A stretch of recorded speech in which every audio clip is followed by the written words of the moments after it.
ለመላው የክርስትና እምነት ተከታዮች በሙሉ እንኳን ለዳግማዊ ትንሣኤ በዓል በሰላም አደረሳችሁ አደረሰን። ሰላምታችን በያላችሁበት ይድረሳችሁ ተመልካቾቻችን። ሳምንታዊ የባንካችን የቴሌቪዥን ፕሮግራም ጀምረናል። እንደሚታወቀው ያለንበት ወቅት የበዓላት ወቅት እንደመሆኑ የኢትዮጵያ ንግድ ባንክ ሰራተኞች በዋናው መስሪያ ቤት የትንሣኤ በዓልን በተለያዩ ዝግጅቶች አክብረዋል። ባልደረባችን ህይወት ደገፉ ዝግጅቱን ተከታትላ የሚከተለውን አሰናድታለች። እሱ ተከታትለን ተመልሰን እንገናኛለን። በድጋሚ መልካም ቆይታ፣ መልካም በዓል። ግዙፍ እንደ ተራራ ረጅም ታሪክ የሚያኮራ ሁሌም የሚተማመኑበት ባንክ የኢትዮጵያ ንግድ ባንክ። ግዙፍ እንደ ተራራ ረጅም ታሪክ የሚያኮራ ሁሌም የሚተማመኑበት ባንክ የኢትዮጵያ ንግድ ባንክ።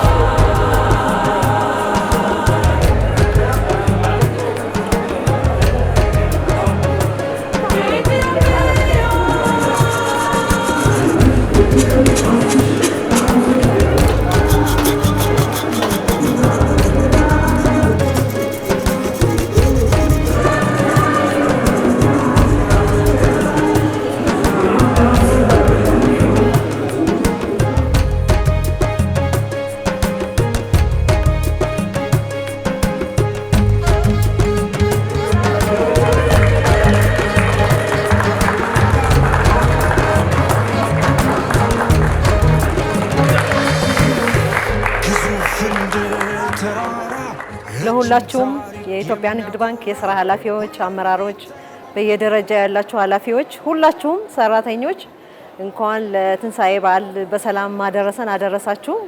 የባንካችን ያው ሁልጊዜ ስራ ስንሰራ ሁልጊዜ በዓል ነው የምናከብረው በእኛ። ምክንያቱም ደንበኞቻችን እኛ ጋር ሲመጡ ተደስተው ሲሄዱ ለነሱ በዓል ሆንላቸው ማለት ነው።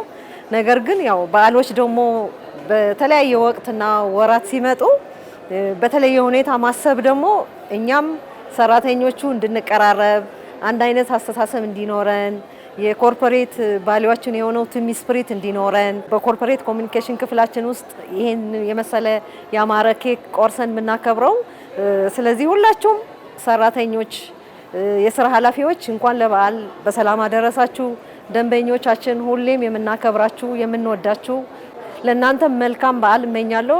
ለሁሉም ሰራተኛም በበለጠ በዓል ማክበር ለበለጠ ስራ የሚያበረታታ በጋራ ኃላፊነታችንን የምንወጣ ጥሩ ዜጋ እንድንሆን ባንካችንን ከፍ እንድናደርግ የሚያደርግ ስሜት ስለሆነ በዓልና ክብር፣ ስራን እንውደድ፣ ስራችንን እናክብር፣ ባንካችንን እንውደድ፣ ከፍ እናድርግ በማለት በዓሉን እንኳን አደረሳችሁ ላለው በድጋሚ በጣም አመሰግናለሁ። ለሁላችንም መልካም የበዓል ሳምንት ይሁንልን።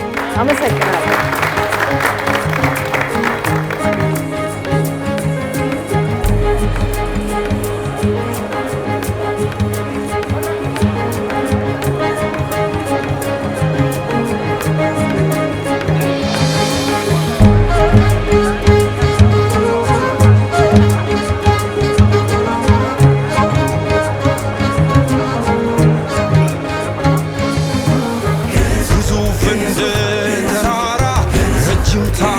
የሚያኮራ ሁሌም የሚተማመኑበት ባንክ የኢትዮጵያ ንግድ ባንክ። ግዙፍ እንደ ተራራ ረጅም ታሪክ የሚያኮራ ሁሌም የሚተማመኑበት ባንክ የኢትዮጵያ። ውድ ደንበኞቻችን እንዲሁም መላው የኢትዮጵያ ንግድ ባንክ ሰራተኞች እንኳን በሰላም አደረሳችሁ አደረሰን ማለት እንወዳለን። እንግዲህ የኢትዮጵያ ንግድ ባንክ አመቱን ሙሉ ስራ ላይ ያለ ባንክ ነው። አመቱን ሙሉ ብቻ ደሞም ሳይሆን በአመት በዓላትም ቀን ስራ እየሰራ ህዝቡን የሚያገለግል ባንክ ነው ኢትዮጵያ ንግድ ባንክ። በትንሣኤውም በዛሬው ቀን ለኢትዮጵያ ንግድ ባንክ ሰራተኞች የእንኳን አደረሳችሁ የአመት በዓል ፕሮግራም እዚሁ በኢትዮጵያ ንግድ ባንክ ዋናው መስሪያ ቤት አዘጋጅተን እናንተ ያያችሁ ባላችሁት ባማረ መልኩ እዛ በቤታቸው የሚያገኙትን ነገር ደግሞ እዚህም እንድኖራቸው አድርገን ስራ ላይ እንዲደሰቱ መልካም አመት በዓል እንደሆነላቸው ቤትም ቢሆኑ እዚህም መጥቶ ቢሰሩ ዘሴም አይነት ነገር ወይ ደግሞ አንድ አይነት ነገር ፊሊንግ እንዲኖራቸው ለማድረግ ነው ይሄንን ፕሮግራም ያዘጋጀነው። ስለዚህ ደንበኞቻችንም ሰራተኞቻችንም በትንሳኤው ባህል ብርሃኑ በርቶልናል።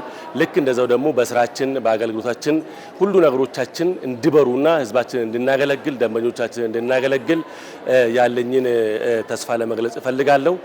በድጋሚ እንኳን ለትንሳኤ በዓል በሰላም አደረሳችሁ አደረሰን ማለት እፈልጋለሁ።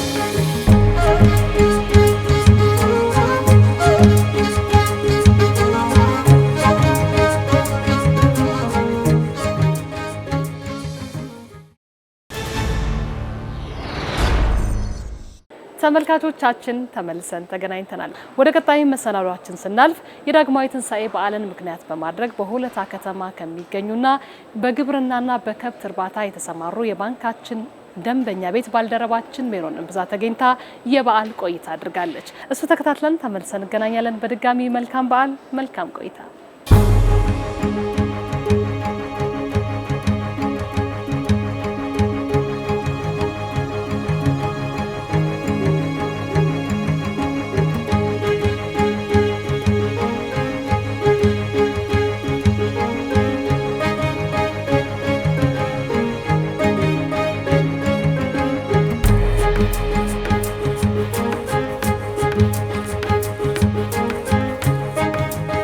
Bagayaan ugaa geessan ayyaana kennaadha.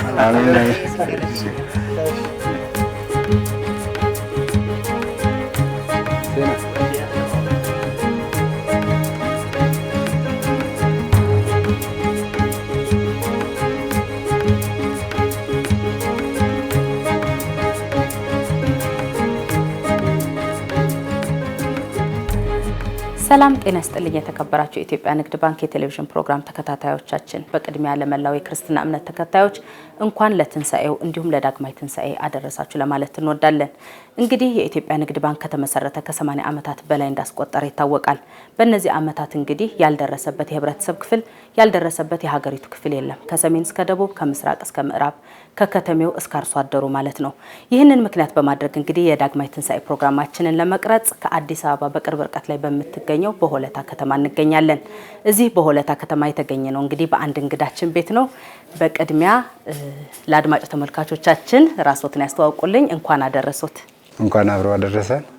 ዘገየ ብር ይባላለሁ። አቶ ዘገየ እንግዲህ የትንሳኤ እንዲሁም የዳግማዊ ትንሳኤ በዓል ላይ ነው የምንገኘውና በቅድሚያ ለእርሶም ለመላ ቤተሰቦም እንኳን አደረሶት ለማለት ወዳለሁኝ። እንደዚህ ድምቅ ባለ ሁኔታ ተቀብለውን በዓሉን ከእርሶ ጋር ያከበርን ቆይታ እንድናደርግ ስለፈቀዱም ማመስገን ፈልጋለሁ። እኛም እናመሰግናለን። የኢትዮጵያ ንግድ ባንክ በኔ ቤት እንዲያማረ ፕሮግራም ማክበሩ በጣም ደስ ብሎኛል። ለሞላው ኢትዮጵያ ሕዝብ እንኳን ለብርሃነ ትንሣኤው አደረሳችሁ አደረሰን ለማለት ፈልጋለሁ። አመሰግናለሁኝ። እስቲ በቅድሚያ እንተዋወቅና አቶ ዘገየ የተወለዱ የታደጉ ወደ ግብርናው ሙያስ እንዴት ነው የገቡት የሚለውን እስቲ እናውራ። እኔ የተወለድኩት በወልመራ ወረዳ በደዋና ላፍቶ ቀበሌ በደዋ ጎጥ ነው የተወለድኩት። ግብርና ውስጥ የገባሁት በ1990 ዓመተ ምህረት ነው ወደ ግብርና የገባሁት። ከዛ ወዲህ እንግዲህ ግብርናውን እየሰራን ነው። በአርብቶ አደርም በግብርና በማደለብም በሁሉም ነገር እየተሳተፍን ነው። ከቤተሰብ ነው የወረሱት እርሻውን? አዎ ግብርናውን ከቤተሰብ ነው የወረስኩት። ቤተሰቦቼ በጣም ጎበዝ ገበሬ ነበሩ። እነሱን ተከትዬ ነው ያው እርሻ አንዳንዴ ቢዝነስ ሲጀምሪ ትምህርት እየተማርኩ እያለው የተወሰነ መሬት እየተቆረሰ ይሰጠን ነበር።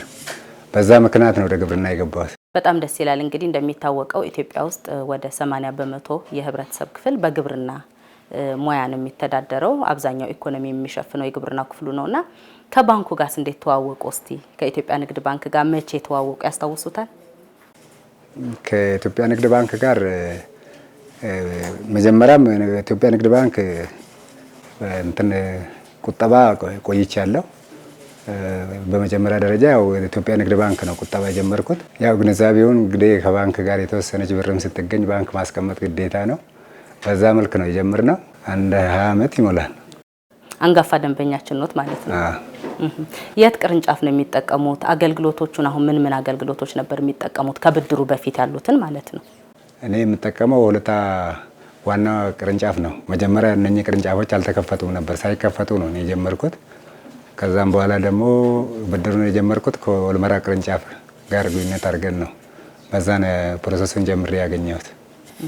የኢትዮጵያ ንግድ ባንክ እንግዲህ እንደሚታወቀው የሀገሪቱ ትልልቅ ፕሮጀክቶችን ግብርናን እየደገፈ የመጣ ባንክ ነው። እናንተም ታውቃላችሁ ብዬ ተስፋ አደርጋለሁኝ። በተለይ በግብርናው ዘርፍ ደግሞ አርሶ አደሩ ሙያ ያለው ማምረት እየቻለ ግን አንዳንድ እገዛዎችን በማጣት እጅ ሲያጥረው ይታያል። እንደፈለገውም ላያመርት እንደፈለገውም ከብትም ላያረባ ይችላል። ሌሎችምና እርሱ አሁን ከኢትዮጵያ ንግድ ባንክ ጋር በቅርቡ ይፋ የተደረገው የብድር አገልግሎት ወስደዋልና መጀመሪያ ግንዛቤው እንዴት አገኙ? እንዴት ሰሙ? ግንዛቤውን ያገኘሁት ያው ባንክ ብድር ለአርሶ አደሩ ቢሰጥ ቆንጆ ነው የሚለው ሀሳብ በፊትም ነበረኝ። እድሉን አላገኘንም። እንደ አጋጣሚ እንትን ላይ ነው ያየሁት፣ ቴሌግራም ላይ ነው እንትኑ ድረገጹን ያየው ያለ ከወልመራ ወረዳ አስተዳደር ጋር አግሪመንት ሲፈራረሙ ያንን አየሁኝ። ከዛ ወዳው ሄጄ ጠየቅኩኝ። ስጠይቅ ያው ሁኔታውን አስረዱኝ። በዛው ነው የቀጠልኩት። ብዙም አልቆየውም፣ ተለቀቀልኝ። በምንድን ነው የምትፈልገው ተባልኩ። እኔ በእርባታ ነው የምፈልገው አልኳቸው። የሚፈልገውን ፕሮሰስ ሁሉንም ከጨረስኩ በኋላ ብሩን ለቀቁልኝ። ወደ እርባታው ገባሁ። መጀመሪያም እርባታ ውስጥ ነበርኩ። የተወሰነ ማስፋፋት ነበር የፈለግኩኝ። በተሰጠኝ እንትን ከብቶችንም ገዝቼ ወደ ስራ ገባሁ ማለት ነው። እስቲ እዚህ ደግሞ በተጨማሪ ከኔ ጋር እንኳን እንተዋወቃለን። አቶ ባይሳ የዲስትሪክቱ ዳይሬክተር ይገኛሉና ራስዎትን እስቲ በቅድሚያ የስራ ኃላፊነቶና ራስዎትን ለአድማጭ ተመልካቾች ያስተዋውቁልኝ። ስሜ ባይሳ ቦሶና በኢትዮጵያ ንግድ ባንክ አምቦ ዲስትሪክት ዳይሬክተር ነኝ። አቶ ባይሳ እንግዲህ እንደሚታወቀው ቀደም ሲልም እያወራንበት እንደነበር ነው ኢትዮጵያ ውስጥ ግብርና ትልቁ የጀርባ አጥንት ማለት ይቻላል ለኢኮኖሚው። ነገር ግን እንደሚፈልገው አርሶ አደሩ የሚፈልገው ነገር የማዳበሪያ አቅርቦት ሊሆን ይችላል። እንደዚህ አይነት አነስተኛ ብድሮችን ባለማግኘቱ እጅ ሲያጥረው ይታያል። የግብርናው ኢኮኖሚ እንደሚፈልገውም አልደረሰምና አሁን ባንኩ ከዚህ በፊት ምን ሲሰራ ነበር? አሁን እነዚህን መጀመሩ ሲያመጣው ለውጥ ምንድን ነው? በድጋሚ አመሰግናለሁ ለተሰጠኝ እድል። እንግዲህ ከዚህ በፊት የነበረው በአጠቃላይ ኢትዮጵያ ንግድ ባንክ ከብዙ የሀገሪቱ ሕዝብ ጋር ይሰራል። በዋናነት በነጋዴዎች ወደ እርሻ የምንመጣ ከወደ ትላልቅ እርሻዎች በሜካናይዜሽን በኢንቨስትመንት ደረጃ የሚሰራ እርሻዎቹን ነው ሲደግፍ የነበረው። ከዛ በተጨማሪ በአገር አቀፍ ደረጃ እንግዲህ ትላልቅ ሜጋ ፕሮጀክቶቹ ሲደግፍ ነበር። እንግዲህ በዚህ ደረጃ ባንካችን የሀገሪቱ ባለውለታ ነው ማለት ይቻላል። በዚህ ዓመት ደግሞ ያው በጣም እንግዲህ ሁሉም የተደሰቱበት አርሶ አደሮቹም ወደ ቤታችን የሳበ ትልቁ ፕሮዳክት ይሄ የአርሶ አደር ብድር የምንለው ነውና እንግዲህ ይሄ የአርሶ አደር ብድር በዋናነት የእህል ምርት ክሮፕ ፕሮዳክሽን የምንለው አሁንና አቶ ዘገየ አሁን ያነሱት አኒማል አዝባዳሪና ይሄ ዲያሪ ፋርሚንግ ላይ ዲያሪ ፋርሚንግ የላም የወተት ላሞቹን ገዝተን ያንን ፋይናንስ የምናደርግበት ነው የነበረውና በተጨማሪም እነዚህ የዌራውስ ፋይናንሲንግ የምንላቸው በርካታ ፕሮዳክቶች ነው እዚህ ውስጥ የሚካተቱትና ተቀባይነቱን ከተመለከትን ተቀባይነቱ በጣም ደስ የሚል ነው። ሰው ከጫፍ እስከ ጫፍ ነው። ስለዚህ መረጃ ሳምቶ ወደኛ መጥቶ እንዴት ነው ስለኔ የነበረውና በመጀመሪያው ፌዝ እንግዲህ እናቱ ዘገየና ተመሳሳይ ሰዎች ወደኛ መጥተዋል። አብረን እየሰራን እንገኛለን። ለወደፊት በጣም ተስፋ የሚያደርገው የሀገሪቱን 80% የሚሸፍኑ አርሶ አደሮችን ወደ ቤታችን የሚጋብዝ ትልቅ ስራ ነው ብለን ነው የምንወስደውና ለውጥ በጣም ለውጥ አለ። ይሄን ብድር አሁንም እየሰጠን እንገኛለን። ብዙ ሰዎች ተጠቃሚ የሆኑ ይገኛሉ የሚለው ለማንሳት ፈልጋለሁ። ቆንጆ አድርገው ነው ያብራሩልኝ አቶ ባይሳ። እንግዲህ የግብርናው ክፍለ ኢኮኖሚ ላይ የተሰማሩ የህብረተሰብ ክፍሎችን ማዳረስ አንዱ የአካታችነት ውጤትም ነውና ከአካታችነት አኳያስ እንዴት ያዩታል? ባንክ ሰርቪስ ስንል እንግዲህ በቁጠባ ብቻ ሳይሆን በብድርም በኩል ስለሆነ ትልቁ የአካታችነት ማነቆ ሆኖ የነበረው ስፔሻሊ ብድር አካባቢ የኮላተራል ኢሹ ነው።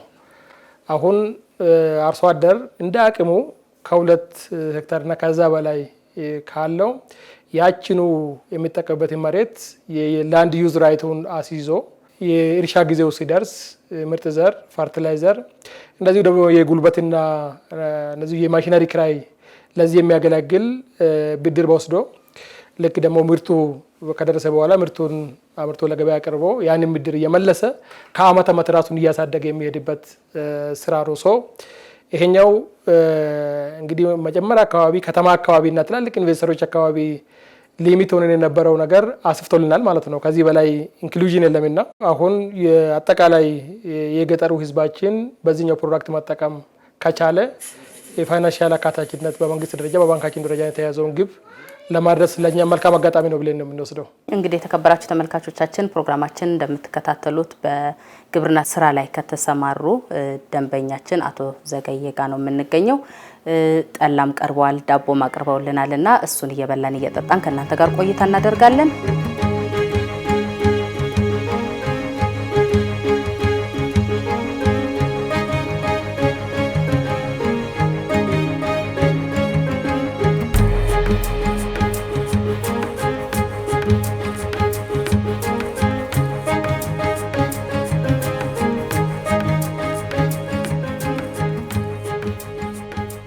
እንግዲህ አቶ ዘገየ ከኢትዮጵያ ንግድ ባንክ ጋር ዘለግ ላለ ጊዜ ወደ 20 ዓመት አካባቢ የሚጠጋ ጊዜ ነው ቆይታ ያደረጉትና እስቲ በቁጠባው በኩልስ እንዴት ነበር የሚቆጥቡት? ምክንያቱም ብድር ለመውሰድ አንዳንዴ መቆጠብም አስፈላጊ ነው። ምክንያቱም እንቆጥበው ገንዘብ ነው ወደ ብድር የሚሰጠውና እንዴት ነበረ? ያው ቁጠባውን ከእርሻ ውጤት የሚገኘውን ነው የምንቆጥበው። እኔ እንግዲህ ግብርና ስራ ውስጥ ሲኖር በጋ እህል አልሸጥም፣ ክረምት ነው የምሸጠው። ክረምት ሲሸጥ ከወጪዎች የተረፉትን ባንክ ነው የማስቀምጠው። በዛ መልክ ነው ሲቆጥብ የነበረው። በጋ ላይ ደግሞ ለማዳበሪያ ለአንዳንድ እንትኖች ከባንክ አውጥቼ ነው የምጠቀመው። እህሉ በጋ እንዳይሸጥ ያደረግኩት የበጋ ሽያጭ እና የክረምት ሽያጭ ይለያያል። ባላንስ ስላልሆነ ያንን የገባውን ውጤት ለመጠበቅ ክረምት ላይ ነው የምሸጠው ሁሌ። በዛ ደረጃ ነው ወደ ባንክ ማስቀመጥ የጀመርነው። በምንፈልግበት ጊዜ ደግሞ ከባንክ ወስደን የምንፈልገውን ነገር ስናደርግበት ነበር። ለዛ ነው እንደዛ የቆጠብኩት። እስቲ ምንድን ነው የሚያመርቱት በግብርናው? ከከብት እርባታው በተጨማሪ ምን ምርቶችን ያመርታሉ? እኛ አካባቢ ብዙ የተለያዩ እህሎች ይሆናሉ። እኔ ግን አብዛኛውን ጊዜ የምጠቀመው የተወሰኑ እህሎች ላይ ነው። ስንዴ፣ ጤፍና ባቅላ ነው። ሌሎችም ሽምብራ በተወሰነ አሉ። ግን የምጠቀመው እነኚህ ሶስቱ እንትን ላይ ነው የምጠቀመው። ያው መሬቱም ቀይ አፈር ነው። በዛ ደረጃ ነው የምጠቀመው። ያው ከብቶችም አረባለሁ፣ ዶሮችም ወደዚህ ከመምጣቴ በፊት ሁሉንም ነገር እጠቀማለሁ። በዛ ደረጃ ነበር ሲጠቀም የነበረው። ብድሩን ከመውሰዱ በፊት ምን ያህል ከብቶች ነበሯቸው?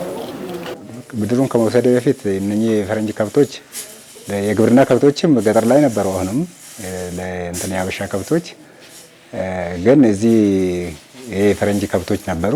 የተወሰኑ 1 4 5 ነበሩ። እዚህ የሚደልቡ ኮርማዎችም ነበሩ። አሁን ብድሩን ከወሰዱ በኋላስ ምን ያህል ጨመሩበት? ምክንያቱም ልዩነቱን ማየት ስላለ። ብድሩን ከወሰድኩ በኋላ 5 ከብት ጨምሬበታለሁ። ያው ከብቱም አሁን እንደ ድሮ ሳይሆን ካፒታል ይፈልጋል። የእርባታ እንትን በጣም ካፒታል ይፈልጋል። አሁን ውድ ነው ከብቱ። እስከ አንድ ከብት እስከ 300 ሺህ ነው የሚገዛው። በዛ ደረጃ ያው መጠነኛም እስከ 250 ከ200 በላይ ነው የሚገዙት። ያንን መካከለኛ የተባሉትን እስከ 250 270 የተለያዩ ነው ዋጋቸው። እነሱን 5 ከብቶች ገዝቻለሁ። በዛ ደረጃ ነው ያለሁት። ምን ያህል ብድር ወሰዱ? አሁን ከግብርናው ብድር ከባንክ ከራሴ ቁጠባ ጋር 1.4 ነው የወሰድኩት። ባንኩ ቀጥታ የሰጠኝ 1.33 ምናምን ነው አካባቢ ወስደዋል። ምን እንዲያሟሉ ተጠይቀው ነበር? እስቲ ወደ ቅርንጫፉ ሄደው ሲጠይቁ መረጃውን እንግዲህ ያገኙት ከማህበራዊ ድረ ገጽ ነው። አይተው ሄደው ሲጠይቁ እንዴት ተስተናገዱ? ምንስ ተጠየቁ? ያው የተጠየቁት ግብርና ውስጥ መኖሬን የግብርና እንትን አለ ደፍተር መኖሩን ትክክለኛ ገበሬ መሆኔን ነው መጀመሪያ የተጠየቁት። ከዛም በኋላ ደግሞ ለዋስትና የሚሆኑት ብድሩ እንዴት መመለስ እንዳለበት ብድር መውሰድ ብቻ ሳይሆን ብድር ከተወሰደም እንትን ስለሆነ ኪሳራም ስላለው እኔ ጋር ችግር እንዳይደርስ ያንን ምክር ነው የተሰጠኝ። ከዛም በኋላ እሱ ከተስማማም በኋላ ማሟላት ያለብኝ ነገሮችን እስካሟላ ድረስ ነገሩኝ። ወዳውኑ አሟላውኝ። ብዙ ነገርም የከበደ ነገር የለም። ወዳውኑ ተለቀቀልኝ። ጥሩ ነበረ ማለት ነው ሂደቱ። ጥሩ ነው። እስቲ እዚህ ጋር አቶ ባይሳ እንግዲህ ሳላነሳ ማላልፈው ነገር ምንድነው የግብርና ለአርሶ አደሩ የተመቻቸ ብድር ሲባል አርሶ አደሩ ምን ማሟላት አለበት? አርሶ አደሩ መጀመሪያ የሚቀድመው ግንዛቤ ማስጨበጫ ነውና ያ በሁለት ዘርፍ ተካሂዷል። አንደኛ ይሄ ነገር እንግዲህ ለሁሉም ነው አዲስነቱ፣ ለመንግስት አካልም ለአርሶ አደሮቻችንም አዲስ ነውና ግንዛቤ ማስጨበጫ በመንግስት ደረጃም በአርሶ አደሮች ደረጃም ተካሂዷል። ከዛ በኋላ በዋናነት ዶኩመንቱ ያው ማመልከቻ ይመጣል ከአርሶ አደር ያመለክታል። ይህን ብድር ለዚህ ዓላማ የሚውል ብሎ ያው ያመለክታል። ከዛ ውጪ ማንኛውም ቀለል ያሉ ዶኩመንቶች አንደኛው መታወቂያ፣ የነዋሪነት መታወቂያ፣ ሁለተኛ ይሄ የግሪን ካርድ የምንላቸው የይዞታ ማረጋገጫ ለአርሶ አደሮች የሚሰጥ የይዞታ ማረጋገጫ እና እነዚህ ቲን ይጠየቃሉ።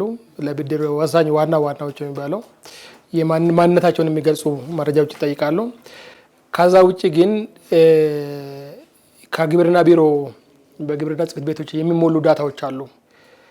እነዛዎቹ ዳታዎችና ማረጋገጫ ከነሱ የሚፈለጉ አሉ። አንደኛ ያ ለምሳሌ በእህል ምርት ከሆነ ሙያዊ ትንተና የሚሰጡት እነሱ ናቸው። እነዚህ የወተት ላሞቹም ከተባሉ ሰንጋ ማደለብም ከሆነ የተለያዩ እንትኖች ላይ እነሱ የሚሞሉ ዳታዎች አሉ ማለት ነው። አሁን አቶ ዘገየነታችሁ ከሆነ ቆይተዋል በዚህ ቢዝነስ በዚህ በ10 ዓመታት ውስጥ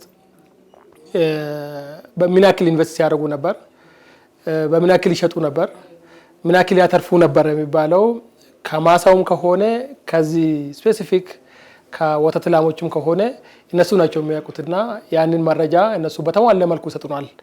ለዛ ላይ ደግሞ ያው የመንግስት አካል በጣም ተባባሪ ናቸው። እነሱም በጣም ዊሊንግ ፎል ናቸው። ገበሬዎቹ እንዲደገፍ ይፈልጋሉ። በወቅቱ ማዳበሪያ እንዲገዛላቸው፣ ምርጥ ዘር እንዲገዛላቸው። እነዚህ ሆሎታ ደግሞ ትታወቃለች። በዚህ በወተት ልክ እንደ ፊቻ አይነት መስመር ነው ሆሎታ ላይ ሲታዩት። እነዚህ አይነት አርሶ አደሮች እንዲበረታቱ ይፈልጋልና ዳታዎቹን በቀላሉ ይሞሉልናል። እኛም ሰፖርት እናደርጋቸዋለን። በዋናነት እነዚህ ናቸው የሚፈለጉት ለማለት ፈልጌ ነው። እስቲ ያለንበት ወቅት እንግዲህ የትንሳኤ ሰሞን ነው። ዳግማይ ትንሳኤም ለማክበር እየተዘጋጀን ያለ ነው። በዳግማይ ትንሳኤም ያለ ነውና ጠላ ቀድተውልናል። እንግዲህ የአቶ ዘገየ ባለቤት ጠላችንን እየጠጣን ጨዋታችንን እንቀጥላለን ማለት ነው። በጣም ቆንጆ ጠላ ነው። ያመሰግናለሁ። በቅድሚያ እንኳን አደረሰሽ። እንኳን አብሮ አደረሰ። ስምሽን እስቲ ያስተዋውቂልኝ። መሰረት ቡልቡላ ይባላል። እሺ ወይዘሮ መሰረት እንግዲህ እጅግ አድርጌ ነው የማመሰግነው እንዲህ በደመቀ ሁኔታ ስለተቀበልሽን። እንኳን አደረሰሽ በድጋሚ። ከአቶ ዘገየ ጋር ምን ያህል አመት አብራችሁ ቆያችሁ? ከ20 አመት በላይ ይሆናል። 5 ልጆች አሉኝ። እንግዲህ የምትተዳደሩት በግብርናው ሙያ ነው ማለት ነው? አዎ በግብርና ነው። አቶ ዘገየ ምን አይነት ባለቤት ናቸው? በተለይ በስራቸው ጎበዝ ታታሪ ገበሬ ነው። ያርሳል። እኔም በቃ አብረን እናርሳለን ማለት ትችያለሽ። አብረን እየተጋገዝን ነው የምንሰራው። ጥሩ ባሌ ነው። እኛም እንግዲህ መጥተን ያየነው ነገር ይሄንን ነው ለመመስከር የሚያስችለንና የኢትዮጵያ ንግድ ባንክን መቼ ነው የምታውቂው አንቺስ? ትጠቀሚያለሽ ወይ? ምን ትጠቀሚያለሽ? አዎ እጠቀማለሁ። እህል ምናምን ስሸጥ ባንክ ቤት ንግድ ባንክ አስገባ ነበረ ከድሮ አውቀዋለሁ። እንዴት ነው አገልግሎቱ? ቆንጆ ነው አገልግሎቱ። እዚህም ከገባው እኔ ቁጠባ ባንክ ነበረኝ። እሷን በየጊዜው ሄጄ ሳወጣ በጣም ነው መስተናገደው። እንግዲህ ቀደም ሲል ባለቤትሽ አቶ ዘገየ እንደነገሩን ከብትም ታረባላችሁና በዛው ዘርፍ ደግሞ ለአርሶ አደሮች በተመቻቸው ብድር ከኢትዮጵያ ንግድ ባንክ ብድር ወስዳችኋል። ምን ተሰማሽ? አይ ቆንጆ ነው። በደንብ ለመስራት ብር ስለሚያስፈልግ አሁን በጥሩ እንሰራለን። ከብቶቹን ጨምረንበት ብዬ አስባለሁ። እጅግ አድርጌ አመሰግናለሁ። እኔም አመሰግናለሁ። አቶ ባይሳ ወደ አንተ ነው የምመጣው። በቀጣይ ይሄንን ግንዛቤ ያልያዙ አርሶ አደሮች ሊኖሩ ይችላሉና የሚያስተላልፉት መልእክት ካለ? ይሄ ስራ በጣም ትልቅ ስራ ነው። ቀጣይነት ያው ሊሰሩ የሚገቡ ስራዎች አሉ። ከኛም በዲስትሪክት ደረጃ በቅርንጫፍ ደረጃም የሚሰሩ የግንዛቤ ማስጨበጥ በሰፊ ያው ይካሄዳል። እስከ ቀበሌ ድረስ ወርደን እንሰራለን ማለት ነውና አንዱ እሱ ነው። ሁለተኛ እንግዲህ አቶ ዘገየና ወይዘሮ መሰረት ከኛ ጋር ጀምሯል። እንደ ሪፈራል ደግሞ እነሱም በጣም እንተማመንባቸዋለን። ውጭም ስናወራ ነበርና ሰው የሚፈልገው ሰው በጣም በርካቶች ናቸው፣ በርካታዎቹ ይፈልጋሉ፣ መስመር ላይ ያሉ ሰዎች አሉ ሲሉን ነበርና እንግዲህ እነዛ መስመር ላይ ያሉ ሰዎች የስራ ሰዎች እንደነሱ ታታሪ አርሶ አደሮች ወደኛ እንዲመጡ እንፈልጋለን። እነሱ ከኛው እኩል ሆኖ እንዲቀሰቅሱልን ወደኛ እንዲመጡ እንዲመክሯቸው እናበረታታለን። በመንግስት ሚዲያዎችም መስተዳድሩም ስፔሻሊ የወላይታ ከተማ መስተዳድር በድጋሚ ሳላመሰግን አልቀርም። በአርሶ አደሮቻችን እና በአካንቺ ስም እኔ በጣም እጅግ ምስጋና አለኝ። ከከንቲባው ጀምሮ ከነሱ ጋር ሆነን ጠንከር ያለ ስራዎችን እንሰራለን። በሚቀጥለው ዓመት በዚህ ጊዜ መጣችሁ ካያችሁን እንደ አቶ ዘገየ እና ወይዘሮ መሰረት ሰዎቹን በይጥፍ አባዝተን በመቶዎች የሚቆጠሩ ሰዎች አድርገን እንጠብቃቸዋለን። እጅግ አድርጌ አመሰግናለሁ አቶ ባይሳ። ምክንያቱም የኢትዮጵያ ንግድ ባንክም የሚፈልገው ሁሉም የህብረተሰብ ክፍል እኩል ተጠቃሚ እንዲሆን ነው። ሁሉም እስከቆጠበ ሁሉም የባንኩ አገልግሎት እስከተጠቀመ ድረስ ቅድም እንዳልነው የማይደርስበት የህብረተሰብ ክፍል የማይደርስበት የሀገሪቱ ክፍል የለምና ይሄንኑ ነው የሚፈልገው። እኛም በቀጣይ ስንመጣ እንግዲህ እንደዚህ በርከት ብሎ ሁሉም ሰው ተጠቃሚ ሆኖ እንደምናገኘው ተስፋ እናደርጋለን። አሁን ወደ አቶ ዘገየ ነው መጣው። እስቲ አቶ ዘገየ ደግሞ አሁን ነው በቅርቡ ነው የተጀመረው አገልግሎቱ። ስለዚህ በቅርብ ስለወሰዱ ውጤቱን አልጠይቆትም፣ ግን በቀጣይስ ለአርሶ አደሩ ምን ቢመቻች ይላሉ? ጥያቄ ሊኖራችሁ ይችላል። እዚህም የኛ የባንካችን የስራ ኃላፊዎችም ስላሉ በቴሌቪዥን መስኮት የሚከታተሉ የስራ ኃላፊዎች ስለሚኖሩ የኢትዮጵያ ንግድ ባንክ ለአርሶ አደሩ በቀጣይስ ምን ቢያመቻች ይላሉ? ለአርሶ አደሩ ምን ይመቻች የሚለው ብድሩ ከዚህ የበለጠ ተደራሽነቱ ቢሰፋ ነው የምለው። አርሶ አደሩ አሁን መለወጥ ይፈልጋል። ቢዝነስ አሁን ደግሞ ብር ያስፈልጋል፣ ካፒታል ይፈልጋል። ግብርናውን በተለይ ግብርናና እርባታ በጣም ካፒታል ይፈልጋል። ካፒታል ደግሞ በዛ ደረጃ ሀሳብ የሚኖረው ካፒታል ከሌለው ስራ ውስጥ መግባት የከበደው ብዙ አርሶ አደሮች አሉ፣ ህልም ያላቸው። ስለዚህ የኢትዮጵያ ንግድ ባንክ እንዲሁ አሁን በጀመረው መልኩ እያስተማረ እውቀቱን እየሰጣቸው ለአርሶ አደሩ እና ለአርብቶ አደሩ ተደራሽነቱን ቢያሰፋ በጣም ባንኩም ተጠቃሚ ነው፣ እንደ ሀገርም እድገት ነው የሚል እንትን ነው። አርሶ አደር ካላደገ ሀገር አደገ አይባልም። ባንክም ደግሞ የሚያድገው አርሶ አደሩ ኢኮኖሚ ሲያድግ ነው ወደ ባንክ የሚቆጥበው። ያው የተቆጠበ ነው ባንክ እያደገ የሚሄደው። ስለዚህ ከገበሬ ጋር መስራቱ እኔ እንደ አድቫንቴጅ ነው ማየው። በጣም ቆንጆ ነው፣ መቀጠል አለበት ነው የምለው። እጅግ አድርገን እናመሰግናለን። እስቲ በዓል ሰሞን ላይም ስለሆነ ያለ ነው እንኳን አደረሶት ለማለት የሚፈልጉት አካል ካለ በዚሁ አጋጣሚ እድሉን ልስጦት። እኔ ለሞላ ኢትዮጵያ የክርስትና እምነት ተከታዮች እንኳን ለብርሃነ ትንሣኤው በሰላም አደረሳችሁ ማለት ፈልጋለሁ።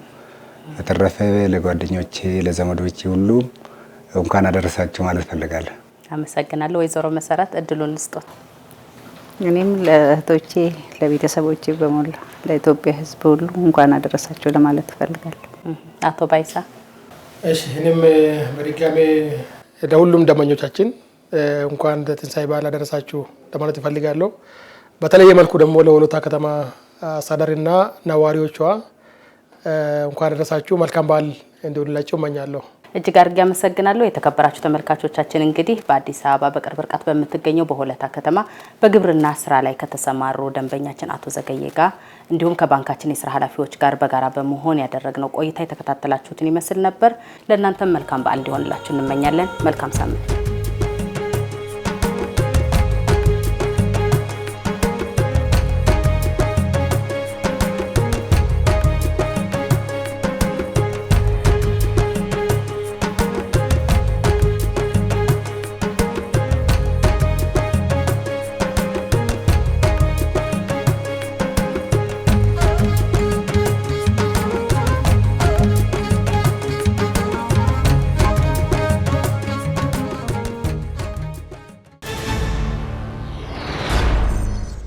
ተመልካቾቻችን የዳግማዊ ትንሣኤ በዓልን ምክንያት በማድረግ የበዓል ስሜት ያላቸውን መሰናዶዎች ወደ እናንተ ወደ ተመልካቾቻችን ስናደርስ ነበር። ባቀረብናቸው መሰናዶዎችም ደስተኛ እንደነበራችሁ አንጠራጠርም። አብይ ቅርንጫፍ ተገኝተን ለእናንተ ለተመልካቾቻችን ስናደርስ የነበረውን የዚህን ሳምንት ፕሮግራማችን ይህንን ይመስል ነበር። ፕሮግራም በመምራት እስካሁን አብሬያችሁ የነበርኩት የነጻነት ካሳይ ከካሜራማናችን ወንደሰን አለማየሁ ጋር በጋራ ነበር። ተመልካቾቻችን ፕሮግራሞቻችን በቴሌቪዥን መስኮት መከታተል ያልቻላችሁ በዩቲዩብ አድራሻችን ላይ መከታተልና አስተያየታችሁን ማድረስ ትችላላችሁ። በቀጣይ ሳምንት በሌሎች ፕሮግራሞች እስክንገናኝ መልካም ሳምንት። ረጅም ታሪክ የሚያኮራ ሁሌም የሚተማመኑበት ባንክ የኢትዮጵያ ንግድ ባንክ ግዙፍ እንደ ተራራ ረጅም ታሪክ የሚያኮራ ሁሌም የሚተማመኑበት